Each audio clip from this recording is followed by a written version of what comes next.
सैफ अली खानवरती हल्ला करणाऱ्या आरोपीला बेड्या ठोकण्यात अखेर पोलिसांना यश आलेलं आहे। ठाण्यातील हिरानंदानीमधल्या लेबर कॅम्पमधून आरोपीला अटक केल्याची माहिती मिळाली आहे। सैफवर हल्ला केल्यानंतर आरोपी वेषांतर करून ठाण्यामध्ये आला होता। हिरानंदानी इथं सुरू असलेल्या कन्स्ट्रक्शन साइटवर तो कामगारांसोबत राहिला। मात्र ज्यावेळी पोलीस त्याच्या शोधात आल्याचं कळलं तेव्हा आरोपी इथल्या आजूबाजूच्या झाडाझुडपांमध्ये लपला आणि यानंतर पोलिसांनी घेराव घालून त्याला ताब्यात घेतलंय। दरम्यान सैफच्या घरी चोरी करण्याच्या उद्देशानंच गेल्याचं या आरोपीनं कबूल केलंय। मात्र आरोपी चौकशीत सतत आपलं नाव बदलत असल्याची माहिती समोर आली आहे। काही वेळापूर्वी त्यानं आपलं नाव मोहम्मद सज्जाद असल्याचं पोलिसांना सांगितलंय। त्याआधी याच आरोपीनं त्याचं नाव मोहम्मद आलियान उर्फ बीजे असं सांगितलं होतं। दरम्यान सैफच्या या हल्लेखोराला आज वांद्रे पोलीस सुट्टीकालीन कोर्टामध्ये हजर करणार आहेत आणि या संदर्भात आज सकाळी 9 वाजता पोलीस पत्रकार परिषद घेण्याची शक्यता आहे।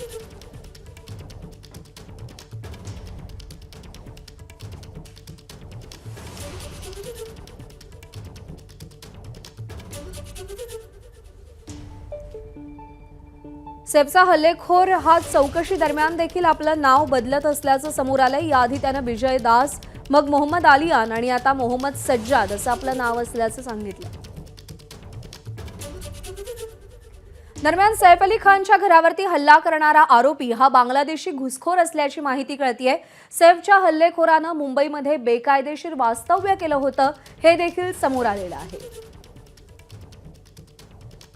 सैफ अली खानवरती हल्ला करणारा मोहम्मद सज्जाद उर्फ मोहम्मद आलियान हा बांगलादेशी घुसखोर असल्याचं कळतंय। अवैधरित्या तो मुंबईमध्ये वास्तव्य करत होता हे देखील समोर आलेलं आहे।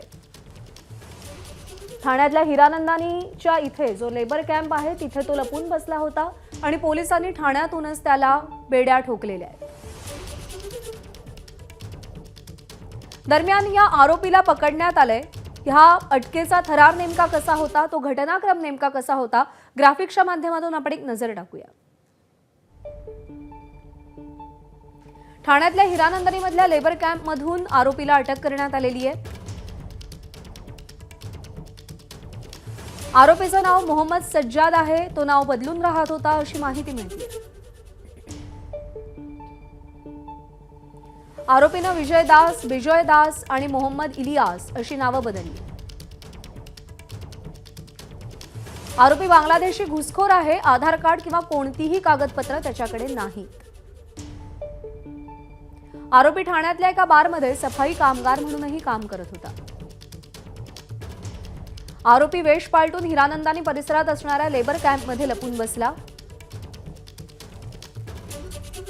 संशय येऊ नये म्हणून आरोपी कामगारांच्या वस्तीत लपला। मुंबई पोलिसांनी लेबर कॅम्पला घेराव घालून आरोपीला बेड्या ठोकल्या।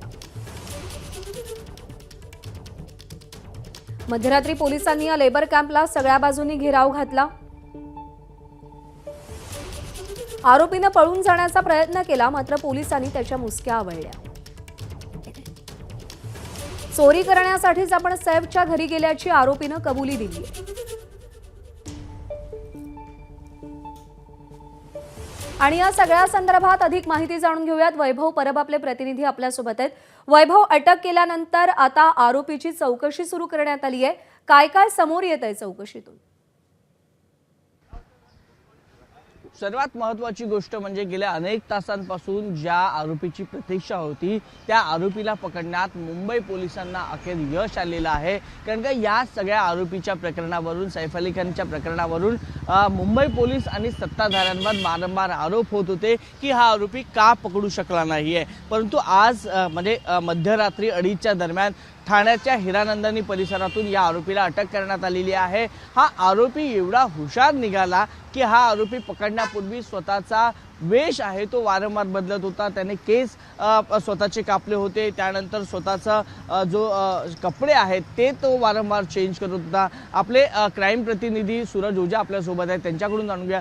सूरज, रात्रीपासूनचा घटनाक्रम आतापर्यंत कसा होता याबद्दल काय माहिती? नक्की मुंबई पोलिसांना एक माहिती मिळाली होती, टेक्निकल एनालिसिस करण्यात आला, काही नंबर्स मिळाले होते, डंप डेटा काढण्यात आला होता।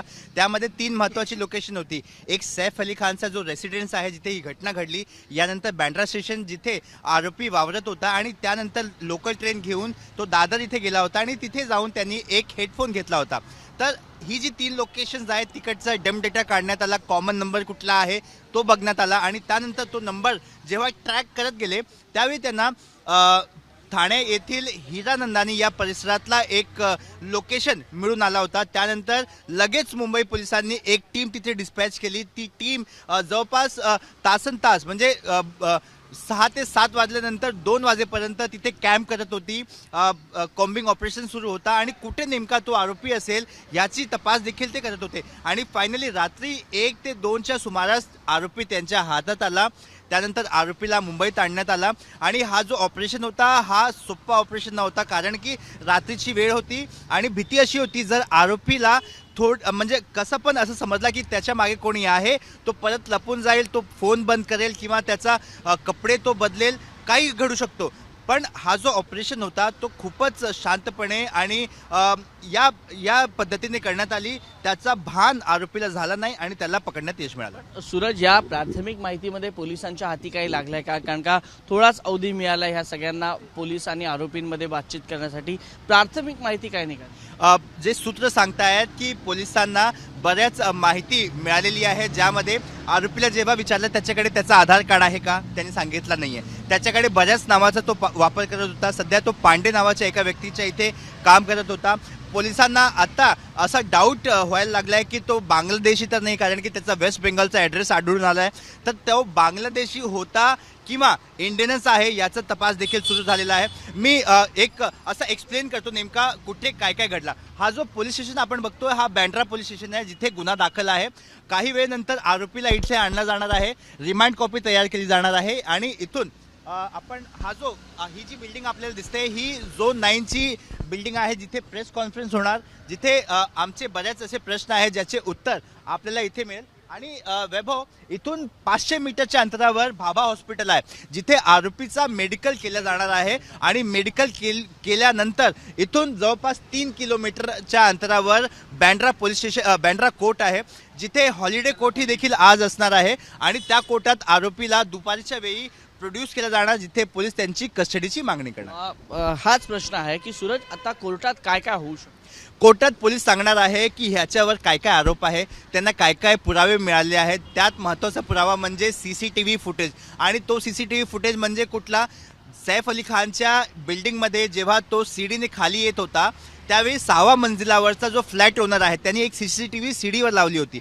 त्या CCTV फुटेजमध्ये आरोपीचा चेहरा कॅप्चर झाला आहे, तो महत्त्वाचा पुरावा आहे. यानंतर जो टेक्निकल ॲनालिसिस करण्यात आला होता तोही देखील पुरावे आहे.